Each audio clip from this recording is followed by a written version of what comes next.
त्रेता युग में भगवान इले रहन बाबू हो, द्वापर में आयल रहन, लेकिन कलयुग में भगवान देरी कैले बाड़न। यहाँ अत्याचारी बढ़ल मारिच बाहु तड़का सब उपस्थित बा। और फिर से भगवान के अवतार लेवे के बा और कहना बा प्रभु से, का कहना बा? अखिया बंद कर जगले जगले बिहान हो गई, अखिया बंद कर जगले जगले बिहान हो गई। अब विधाता हो दुनिया समसान।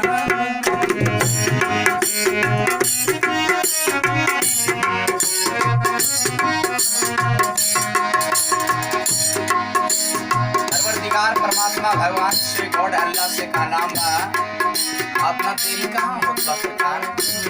हे प्रभु, आज कोरोना के महामारी में जीवन मुश्किल बा, इंसानियत कहाँ रह गई। यह देश भारत माता, ज्ञान की धरती, भगवान की धरती, वीर की धरती, पहलवान की धरती, सबके वो बुला करके वो परिस्थिति में जी रहा बा, वो मजबूर बा लोग। इससे का नाम बा परमात्मा से। अखियां बंद कर जगले जगले बिहान हो गई, अखियां बंद कर जगले जगले बिहान हो गई। अब विधाता हो ये समसान, अब विधाता हो ये समसान हो गई।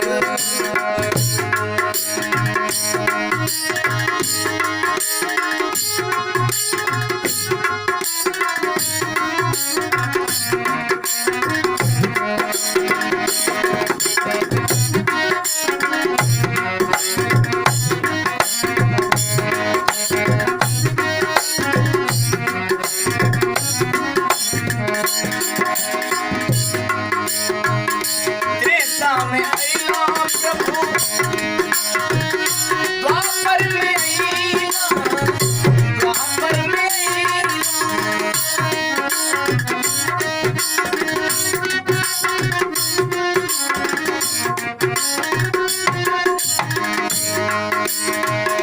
त्रेता में अइला प्रभु, द्वापर में अइला, द्वापर में अइला।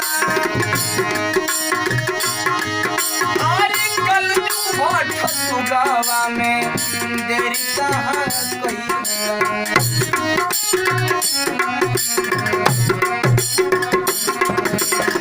कलयुग होठ सुगावा में देरी कहाँ कइला।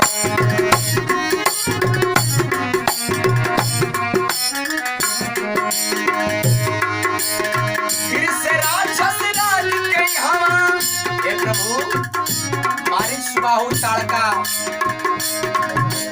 है फिर से यहाँ उपस्थित बा। फिर से राक्षस राज के हवा शांत हो गई, फिर से राक्षस राज के हवा शांत हो गई। अब विधाता हो दुनिया समसान, अब विधाता हो दुनिया समसान।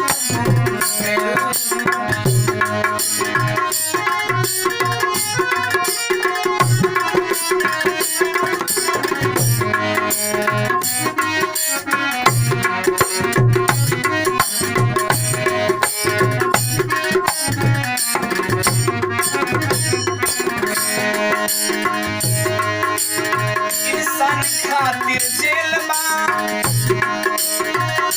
ई कैसन खेला बा, ई कैसन खेला बा।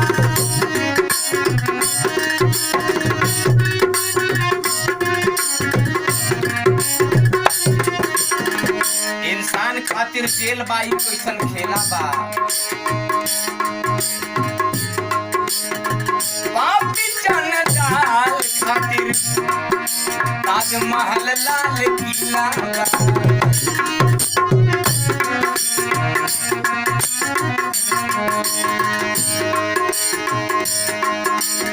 इंसान खातिर जेल ई कैसन खेला ई कैसन खेला पापी जंजाल खातिर ताजमहल लाल किला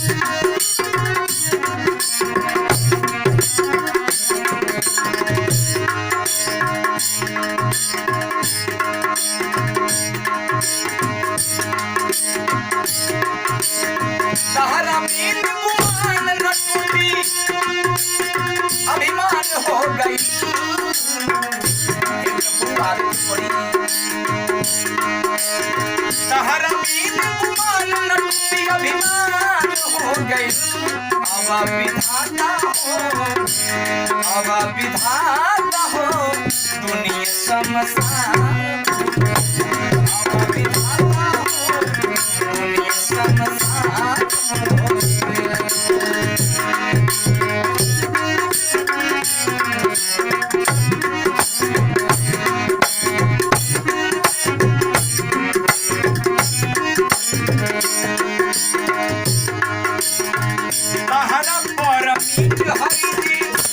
भगवान तार परमिट जे रहे लोग मिटा जात बा तारा परमिट हरि जी मिटावा ले जाता मिटावा ले जाता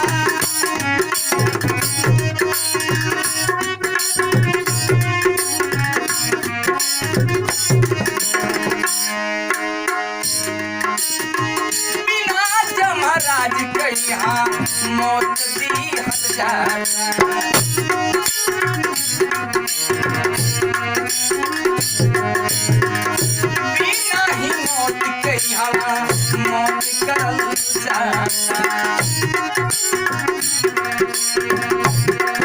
हे प्रभु बिना तारा जानकारी के यहाँ लोग हत्या करते रहा लोग कहेला कि युग जमाना बदल गए नहीं शरण भैया बिल्कुल हे प्रभु परवरदिगार हे परमात्मा हे भगवान और अल्लाह क्या इंसानियत ना रह गई हर इंसान में बदलाव हो गई बा ये से कहना राजा रानी रसिया हवा बदनाम हो गई